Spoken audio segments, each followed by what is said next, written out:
type of black leader is more dangerous than one who inspires action, one who builds a movement. We're going to put together, in the years coming, and the work that faces us in the years coming, the very near future, an American Liberation Front to combat the avaricious businessman, the demagogic politician, and the fascist pig cops who murder, brutalize, and terrorize the people. Join us as we examine the life of Bobby Seale. We'll explore the legacy of a man whose revolutionary vision and organizational skills made him a key architect of change and a target of the establishment. If you love Black history, make sure you like, share, and subscribe. For more than half a century, America saw its Black population traverse from the Jim Crow South to the more opportunistic northern and western parts of the country in what was known as the Great Migration. Many have been taught about the effect of this migration on cities like Chicago and New York, but often what is understated is the trek Black Americans took to the West Coast. Bobby Seale was born on October 22, 1936, in Liberty, Texas. His father, George Seale, was a carpenter, and his mother, Thelma, a homemaker. Bobby was the first of 3 children. The Seales were hard workers, but lived in poverty as they moved around the Lone Star State. Eventually, after not being able to break through the repressive South, in 1944, as part of the Great Migration, the Seales moved to Oakland, California. Even though they escaped the violence and outward racism of the Jim Crow South, they quickly realized they replaced it with systemic discrimination in the areas of housing, education, and employment. A young Bobby inherited the strong work ethic of his father and developed a growing awareness of the social inequality that surrounded him. As a teen, Bobby excelled in mechanics and engineering, showing traits of genius early. But his ambition and unwillingness to compromise put him at odds with the system around him. He dropped out of high school, eventually joining the U.S. Air Force in 1955. However, 3 years later, his service in the Air Force ended after he was convicted of fighting a commanding officer. He was discharged for bad conduct. Mr. Seale continued his odyssey through the education system when he began working for various aerospace plants as a sheet metal mechanic during the day and studying for his high school diploma at night. Fun fact, along with working as a mechanic, Bobby Seale also worked as a drummer in a jazz band and even made a stint as a stand-up comedian. Interesting, right? Mr. Seale earned his high school diploma and enrolled in Merritt Community College, where he studied engineering and politics. It was during this time he began to experience his political awakening as the civil rights movement made headway during the 1960s. It was also here where he would make a friendship that would change the course of history. Enjoying this content? Don't be selfish. Make sure you share this video with 5 people. While at Merritt, Mr. Seale followed his interest in engineering, but his curiosity pulled him into the history of Black Americans. He joined the Afro-American Association, a group that devoted themselves to self-education about African Americans, along with conversations about philosophy, religion, economics, and politics. Through the AAA group, Bobby met Huey P. Newton. In Huey, Bobby found a comrade who shared his intellectual curiosity, a mutual passion for justice, and a vision to transform their community. The two would have discussions on Frank Fanon, Mao Zedong, and Malcolm X. They both shared a vision for self-determination instead of asking for help or needing integration. The duo complemented each other's strengths. Bobby was a skilled organizer and a charismatic speaker. He was able to inspire and galvanize people toward a common goal. Huey was deeply analytical and grounded in his philosophies. He was able to articulate ideas about structural change. The duo enjoyed the Afro-American Association, but felt they needed to do more than just sit around. So Bobby Seale and Huey P. Newton decided to act. The main messaging of the civil rights movement of the time was driven by nonviolent protest in the form of marches and peaceful disobedience. But the two men believed direct action against systemic oppression and violence against the Black community needed to happen. In October 1966, their shared vision turned into the Black Panther Party for Self-Defense. The name itself highlighted their dual commitment to protecting their community and advocating for systemic change.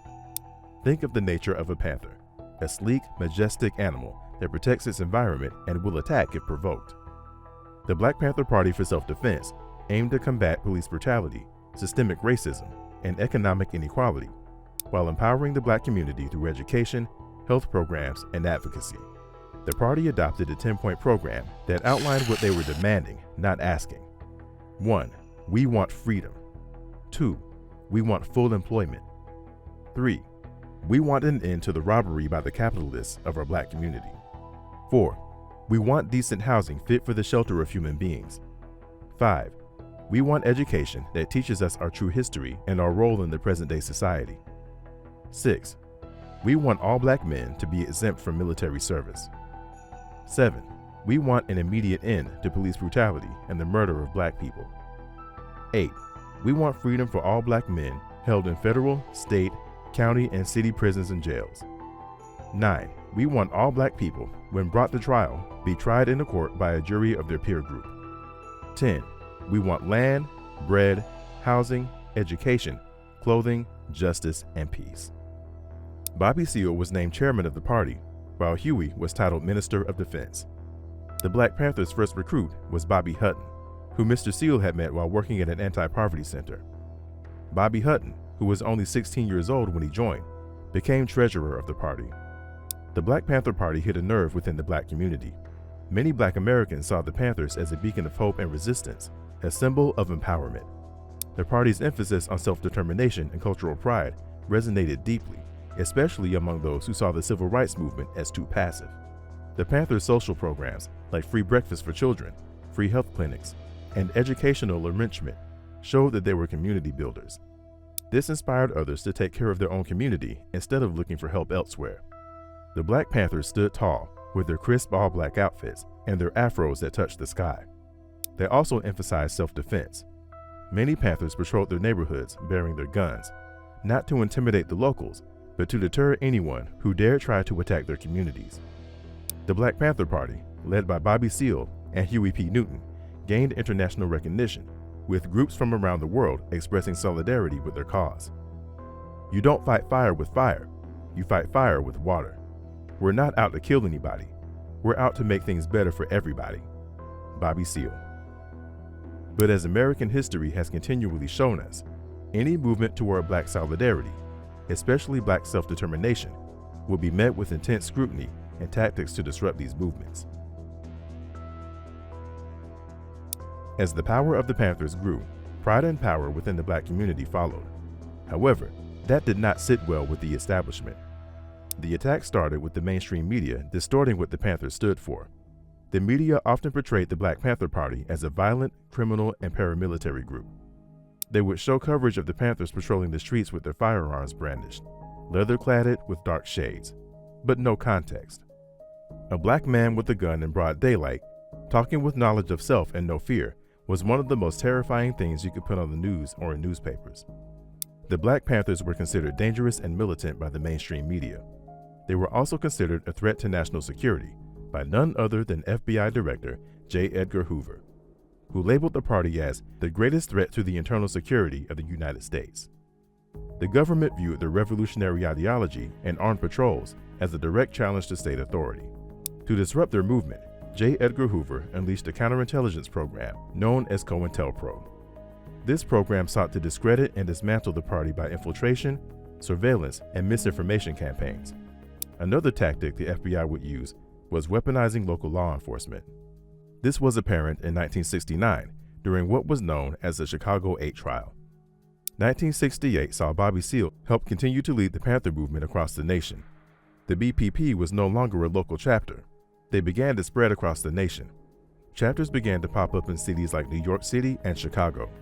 The Panthers' growth coincided with a year of dramatic shifts within the country, which included the assassination of Martin Luther King Jr. There was also a presidential election that year. In 1968, the Democratic National Convention was held in Chicago. Outside of the venue, Bobby Seale was charged with conspiracy and inciting a riot, along with several others. The only issue was, Mr. Seale did not plan the protests outside of the convention because he was only there as a last-minute replacement for civil rights activist Eldridge Cleaver. During the trial, Bobby Seale was bound and gagged for several days of the trial by the judge. Because he lacked legal representation, this gravely hindered his ability to defend himself. Because of the lack of evidence, he was never convicted for inciting a riot.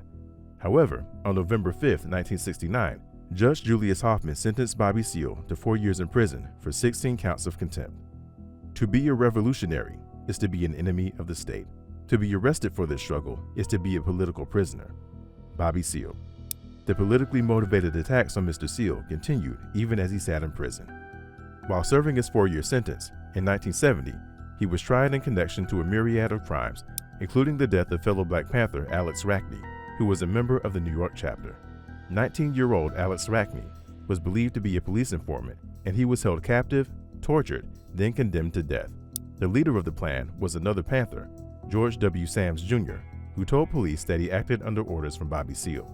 To complicate matters more, while he was in prison, Bobby's wife Artie became pregnant. It was said that fellow Panther Fred Bennett was the father.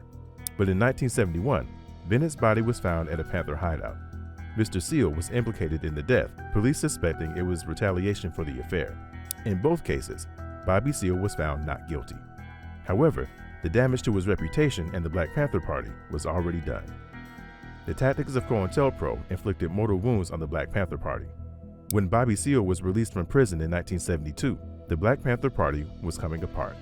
COINTELPRO inserted undercover spies throughout the organization, which created tension and even led to the assassination of Chicago BPP chairman Fred Hampton.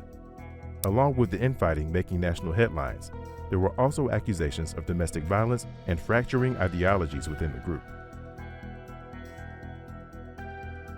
Bobby Seale continued to seek out ways beyond the Panthers to make an impact on the injustices he saw in the country.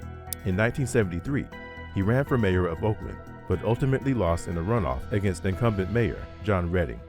Bobby Seale's time in prison and the attacks from the media and J. Edgar Hoover, among other factors, led to the crumbling of the Black Panther Party.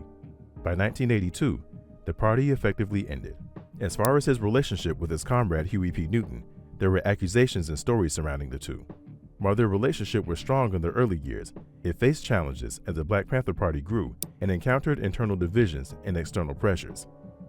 Newton also faced increasing legal troubles, and combined that with government infiltration and COINTELPRO attacks, it definitely strained their collaboration. By the early 1970s, Seale and Newton had diverging views on the party's direction, with Seale advocating for more community-focused programs, while Newton emphasized maintaining a militant stance. There was even a rumor that Newton led an attack on Mr. Seale that left him badly injured. Bobby Seale denied such a thing occurred. All in all, they will forever be remembered for their impact as fighters for Black rights and spearheading a movement that affected the world. Bobby Seale's legacy is deeply intertwined with the history of the Black Panther Party, his enduring commitment to justice, and his role in advocating civil rights and Black empowerment. But he will also be remembered for his unwillingness to compromise and his ingenuity and charisma as a leader. What are your thoughts on Bobby Seale's contributions to Black history?